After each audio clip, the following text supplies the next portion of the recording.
Hola chicos, bienvenidos de nuevo. En este video vamos a revisar un poco la historia del arte de los discos y las carátulas de los artes de discos, ¿no?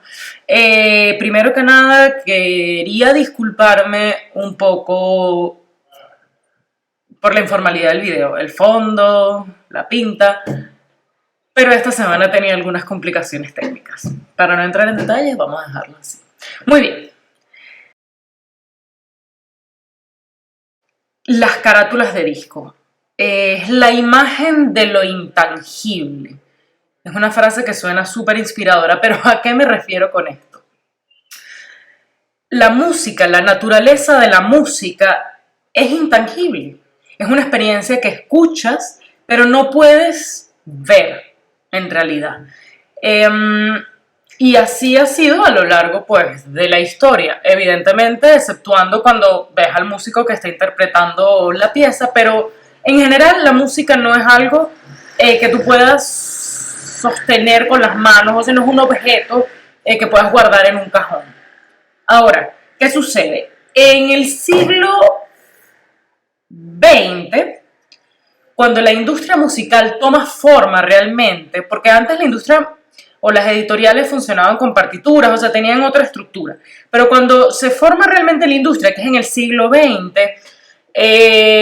con la tecnología y la reproducción o producción de viniles, empieza un mercado totalmente nuevo, en donde las personas podían, por vez primera, llevarse o tener en su casa disponibles las grabaciones de la música cada vez que quisieran, a través de pues el vinil. Claro, también tenemos otros elementos tecnológicos que entraron en juego, como la radio o la televisión, que fueron como sumando, pero en principio empezamos a tener un objeto que contenía esa música intangible.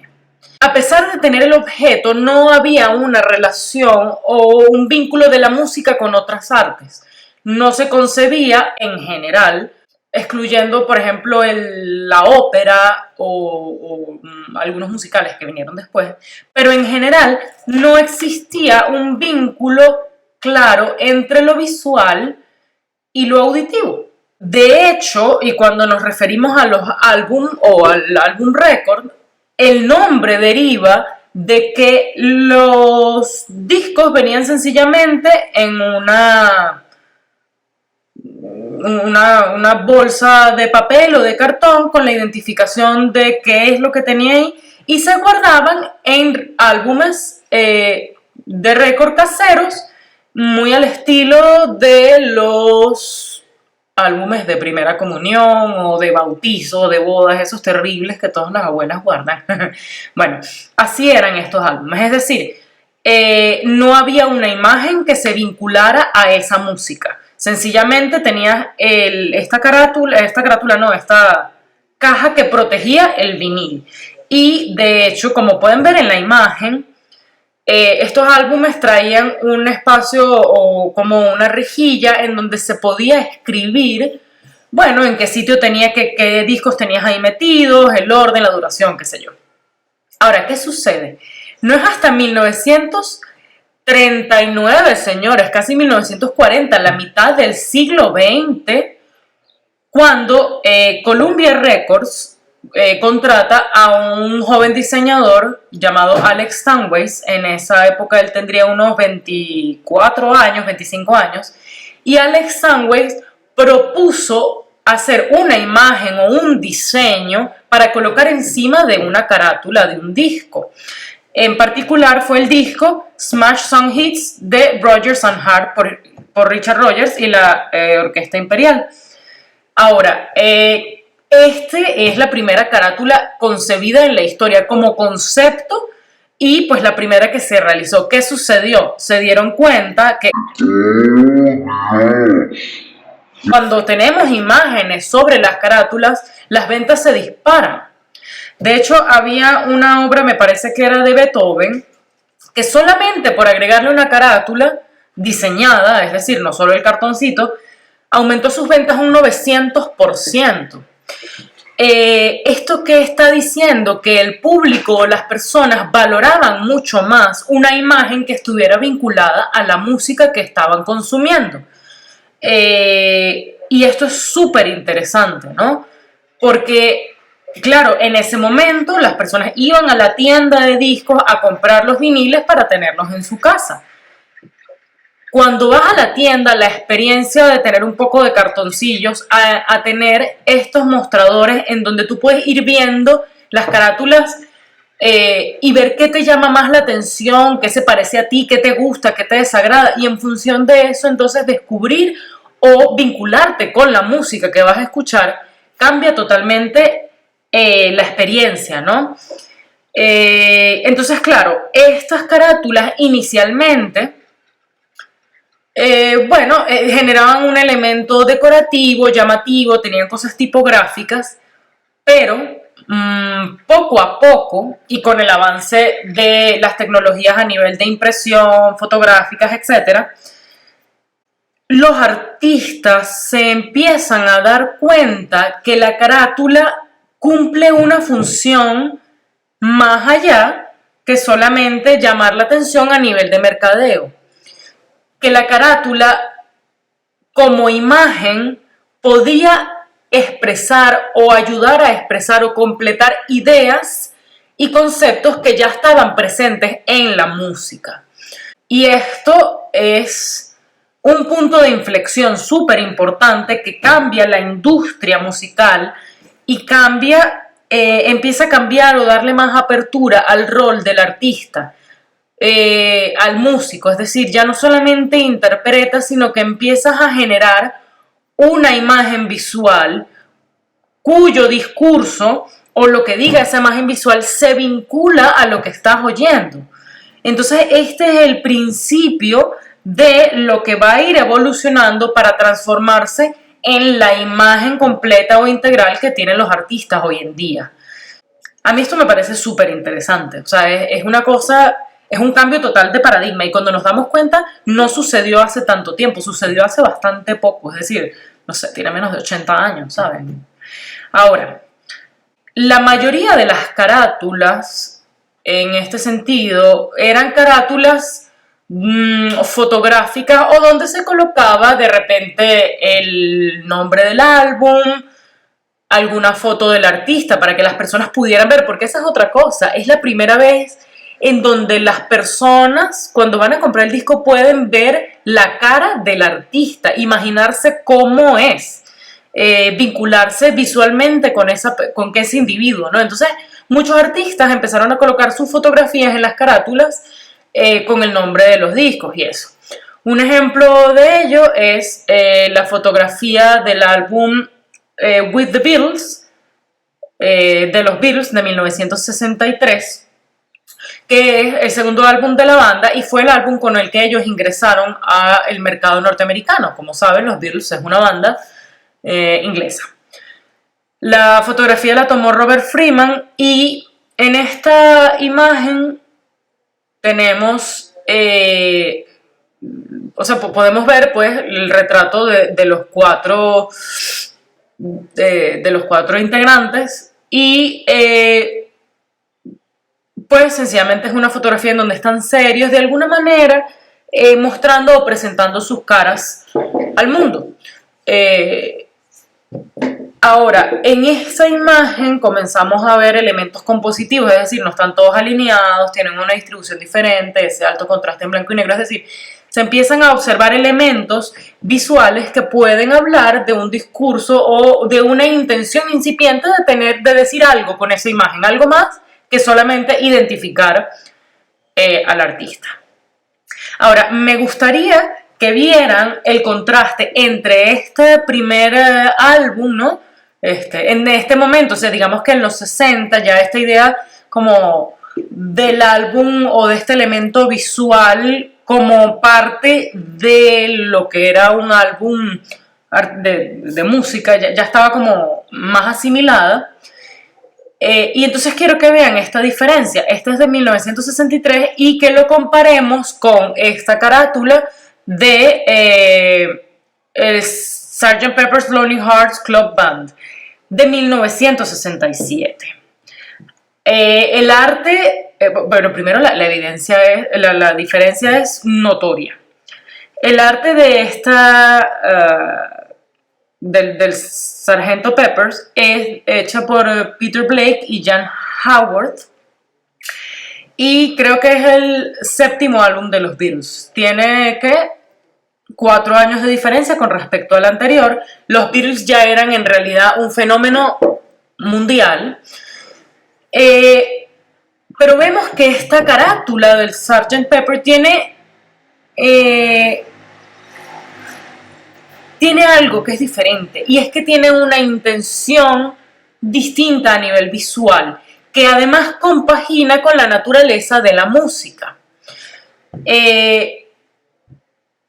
La música del primer álbum es mucho más el Beatles tradicional. Tienen grandes éxitos, tienen canciones muy famosas de los Beatles, pero de alguna manera son un rock and roll estándar. En el de Sgt. Peppers, ya la banda había evolucionado más, o sea, había cambiado, y es un álbum de tipo experimental. Ellos aquí prueban con elementos orquestales, prueban y lo vinculan con música asiática, hindú, o sea, tienen como una serie de experimentos. Tienen piezas como Lucy in the Sky with Diamonds, o sea, es un álbum diferente que rompía con la música que venían haciendo los Beatles. Y evidentemente la música rompe, y también el arte del disco rompe con lo que se venía haciendo, y en general con lo que se hacía en la época. En esta carátula podemos ver, primero tenemos a los Beatles en la parte frontal, pero disfrazados como la banda del Sargento Pepper, o sea, porque la traducción del álbum sería el club banda de los corazones solitarios del Sargento Pepper. Entonces tenemos a los Beatles al frente como representando esta banda, es decir, haciendo un alter ego. Ya no son los Beatles, sino que son esta nueva banda. Podemos ver al frente que dice Beatles, pero está puesto en flores como un enterramiento, como que están enterrando a los Beatles viejos. Y tenemos el nombre puesto acá, pues en el St. Pepper's Lonely Hearts Club Band está puesto en el bombo. Y detrás de los Beatles tenemos una composición muy postmoderna, muy de collage, de pastiche, de mezcla de muchas referencias distintas, donde conseguimos una multiplicidad de personajes famosos de la historia. Y incluso tenemos al lado izquierdo de la imagen hay un papa negro, y al lado del papa están los mismos Beatles pero de cera, un poco criticando como la imagen que se ha creado a nivel mediático de los mismos Beatles. Del otro lado entonces podemos conseguir, tenemos a Marilyn Monroe en un lado, sale me parece que está Gandhi por allá atrás, tenemos a... Ay, ahora se me va el nombre. Edgar Allan Poe. En fin, es una serie de personajes en donde se vinculan elementos religiosos. Tenemos a Karl Marx por acá, religiosos, políticos, personajes encontrados, personajes que en teoría no tienen nada que ver. Es decir, que hace Marilyn Monroe metida ahí con toda esta gente, con Marx, incluso se dice que ellos en el boceto original querían poner a Hitler, pero la editora, o sea, se los negó porque considera que iba a ser excesivamente controversial. Tenemos además aquí a un lado a una pequeña muñequita que dice Welcome the Rolling Stones, o Bienvenida a los Rolling Stones. Los Rolling Stones era una banda que estaba en ese momento surgiendo, era más nueva que los Beatles, ¿no? Ahora, ¿qué pasa con esto? Este álbum, primero, es una imagen posmoderna por excelencia, ¿no? Tenemos esta cosa de mezclar todo históricamente, hacerlo como un collage y ponerlo ahí.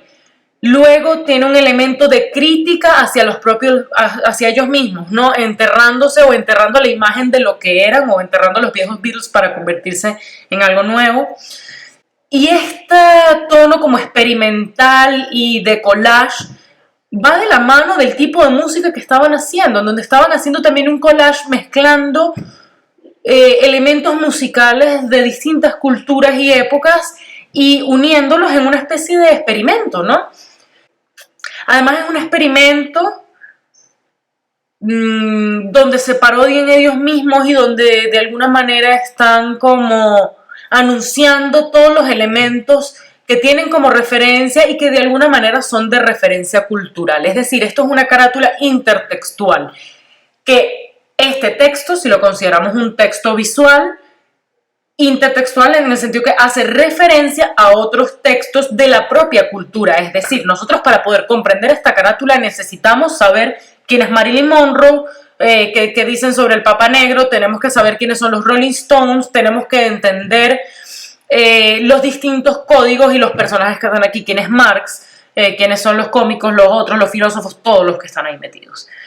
Incluso tenemos una diosa hindú al frente, o sea, es una cosa interesantísima a nivel de cantidad de cosas. Entonces, claro, esta imagen ya genera un vuelco en el mundo y a partir de aquí empiezan a cambiar las carátulas porque se dan cuenta del poder que tiene eso, armar un discurso que de alguna manera sintetiza el contenido de lo que tienes. Además, es el primer disco donde tienes la letra de la música en la parte de atrás.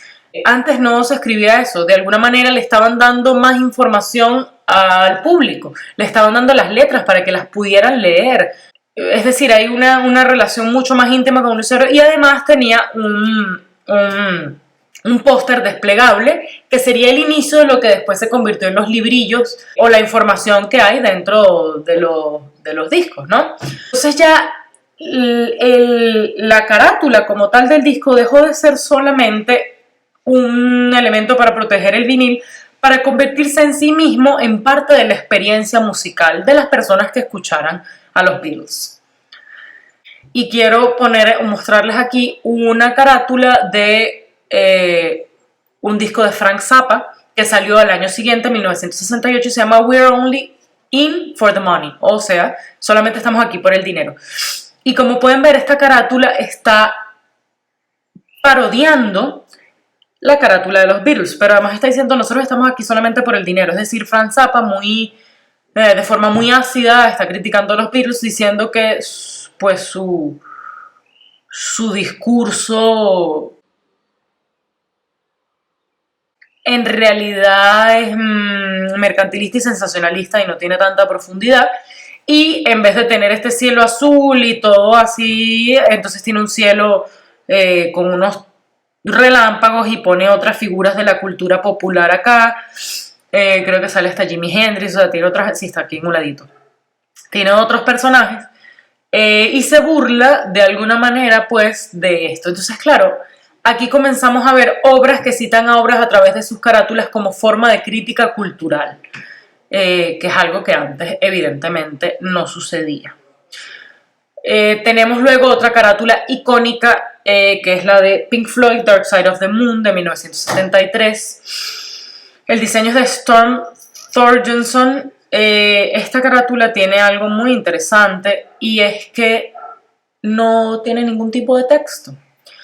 Es sencillamente la imagen en negro, un prisma en donde podemos ver que entra un rayo de luz y se difumina como un arco iris, ¿no? Ahora, este álbum de Pink Floyd, The Dark Side of the Moon, es considerado el primer álbum conceptual de la historia de la música, en donde todas las canciones estaban reunidas, agrupadas y concebidas en función de una temática. Y esa temática tenía que ver con explorar los sentimientos y el espectro de las vivencias humanas universales. Toca temas como la muerte, el tiempo, el miedo, la frustración, la lujuria, el amor, la desidia, el bien y el mal, o sea, cosas universales que todos los seres humanos vivimos o experimentamos. Esta carátula muy minimalista, muy simple, además sin nombre, es decir, tú la veías y no sabías de quién era, tenías que de alguna manera escucharla, es muy limpia. Es interesante porque a través de esta imagen simple pareciera que te muestra cómo con un prisma puedes ver todos los espectros de color de la luz, que es una expresión visual de lo que hace la música. A través de la música o el prisma de este álbum vas a poder ver los espectros de los sentimientos humanos. Ese vínculo de relacionar las canciones o los sentimientos con los colores del arco iris o el prisma también es muy interesante y puede dar pie a muchas interpretaciones. En ese sentido, entonces vemos acá cómo de forma muy limpia, muy fina, establecemos una relación entre lo que está sucediendo en la música y lo que se está diciendo en la carátula.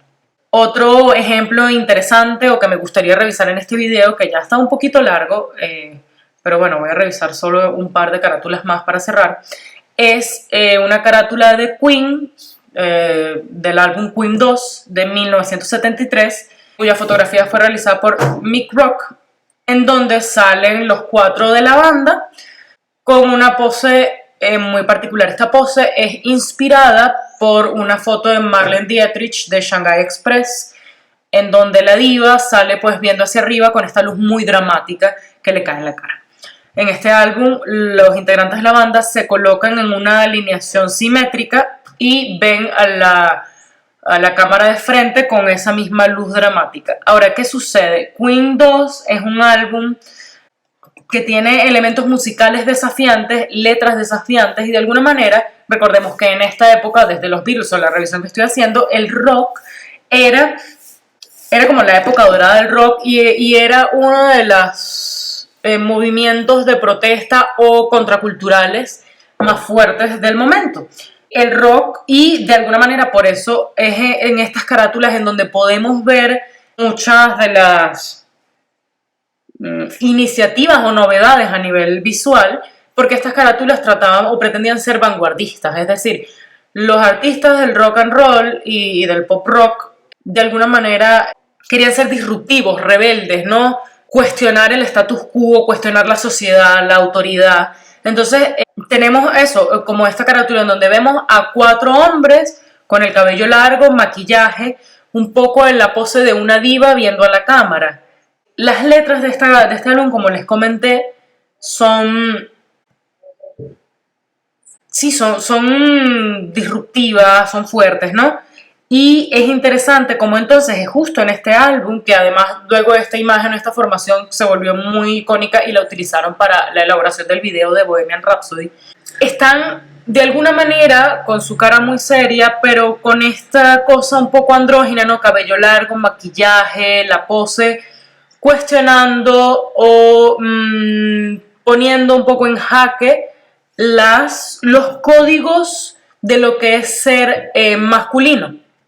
De alguna manera están jugando a tensar esos límites para pensar o sí, reflexionar sobre qué es ser hombre, qué es considerado masculino o no, a través de esta imagen que se vincula precisamente con el tipo de las letras, ¿no? Y de la música, que era experimental, aguda, sí, y como muy rebelde en el momento.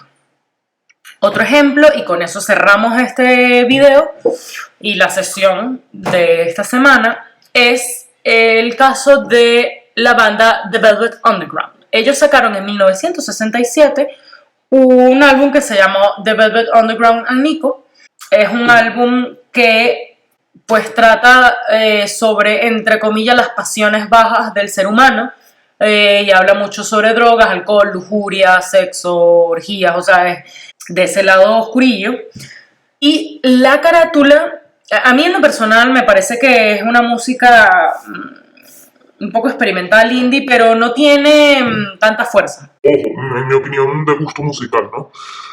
Pero el artista que llamaron para hacer el arte de este disco fue Andy Warhol. Andy Warhol es ha sido una de las imágenes del arte pop más importantes de la historia, que les voy a dejar aquí un link para un video de Antonio García Villarán que hace analizando a Warhol, súper interesante, que además es muy chévere para comprender todo el tema de la industria y de la cultura popular y que entiendan un poco como el peso de esta carátula, ¿no? Warhol era como el ídolo o la estrella del arte pop. El hecho es que Warhol hace esta carátula. Fíjense que es interesante que la carátula del disco tiene la firma de Andy Warhol. Es decir, Velvet Underground está utilizando el nombre de Warhol para legitimarse ellos como artistas y entrar dentro de ese mundillo de personas cultas que juegan con la cultura pop. Un poco regresando a las nociones de campo de Pierre Bourdieu. Ahora, ¿qué tenía esta carátula de interesante? Bueno, Warhol sencillamente hizo pues como una impresión de un cambur. Ahora, esta carátula, este cambur, estaba hecho de una calcomanía, como no sé si ustedes se acuerdan cuando uno tenía que raspar las tarjetas por atrás para el saldo del teléfono. Bueno, algo así, es una calcomanía que, como pueden ver en esta imagen, las personas podían ir raspando y a medida que raspas ese cambur, queda expuesto la parte interna o la carne del cambur, que además es un color rosado, evidentemente haciendo una referencia fálica, es decir, asemeja mucho pues a un pene o recuerda mucho a un pene erecto, pues haciendo una cita o referencia al contenido irreverente de las canciones de Velvet Underground. Evidentemente esto fue un éxito y se ha convertido en una de las imágenes icónicas en donde ya el arte de los discos o de las carátulas se concibe como una obra de arte en sí, que está vinculada a nivel discursivo, pero forma parte íntegra de la imagen del artista. Es decir, esta carátula de Warhol, la de Queen, la de Pink Floyd, se convierten en statements, o sea, en discursos que el artista músico dice y establece como parte de lo que conforma su experiencia en ese álbum. Además, discursos que son atesorados por los fanáticos, porque de alguna manera, y como comencé diciendo al principio, la música es un elemento intangible, pero tener esta carátula o esta cosa visual dota al objeto vinil o disco de materialidad, le da cuerpo. Como mencionaba al principio, las carátulas se convierten en la imagen de lo intangible, finalmente, y le empiezan a dar color, forma y, pues, cara, ¿no? Al objeto artístico, al vínculo de la música con el arte y a la imagen como tal del artista que se va a ir formando y va a ir cambiando a lo largo de todo el siglo XX, pues evidentemente hasta donde hemos llegado hoy. Listo, espero que este video les haya gustado, haya sido pues nutritivo de alguna manera. Cualquier comentario o duda pues encantada de leerlos y nos vemos. En la próxima sesión vamos a estar revisando entonces otras carátulas de otros géneros y cómo fueron evolucionando.